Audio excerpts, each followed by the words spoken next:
Samidoh nĩarĩkĩtie kũreveal atĩ nĩarĩkĩtie gũthiĩ nja wa bũrũri from Mugithi show of course kũrĩa nginya aumburĩte his destination akiuga over this weekend egũkorwo mwena wa Qatar na Dubai na he revealed he has actually touched down in Qatar kũrĩa arakorirwo agĩshare ndũmĩrĩri ĩno agĩkiuga Qatar just touched down with Raha aka Kabagara Raha Premium ni wapumzishe kubs kidogo at least. Samidoh akiumbũra on the 9th of November he will be performing in Qatar na thutha ũcio gũcoka kwerekera mwena wa Dubai kũrĩa onakuo ena show na thutha ũcio akorwo agĩcokereria gũkũ bũrũri-inĩ mũthenya wa Sunday na Akenya makĩmũwishĩra all the best na oho magĩkĩmũcongratulate na njĩra nene mũno for continuing to spread Mugithi to the world and also wishing him a successful weekend kũrĩa mwena wa Dubai na Qatar. Na Akenya oho na aini nĩ macakaĩte ndwari ya mũini ũmwe wa Mugithi ũrĩa arakorirwo akĩingĩra nenda-inĩ ciake na gũtarĩria his condition na his illness na oho akiumbũra kũrĩa admitĩtwo.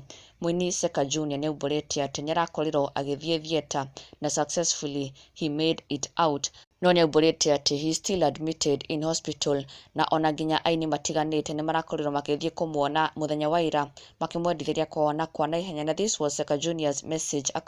akiuga na kama niliingia theater na nikatoka, God I say thank you fans, I'm still admitted at Anchor Hospital located is 11th Avenue na arakorwo akĩrekereria mbica ici ũrĩrĩ thibitarĩ akomete na Akenya thutha ũcio nĩmamwendithĩirie kuhona kwa naihenya na ona nginya aini matiganĩte matongoretio nĩ Ng'ethe Steve ona nginya cukuru ya Nairobi nĩmarakorirwo magĩthiĩ kũmuona na Ng'ethe Steve shared this akiuga feel well soon my friend Seka Junior, Ngai arokũninĩra ruo rwaku na we wish him quick recovery. Tukahoya nĩegũkorwo akiuma thibitarĩ na ihenya na otoguo Ng'ethe Steve akorwo akiuga Ngai aromũninĩra ruo rwake, quick recovery Seka Junior. Na ndũgakĩriganĩrwo gũsubscribe for the latest and trending Kikuyu celebrity news. Never miss an update. Subscribe now.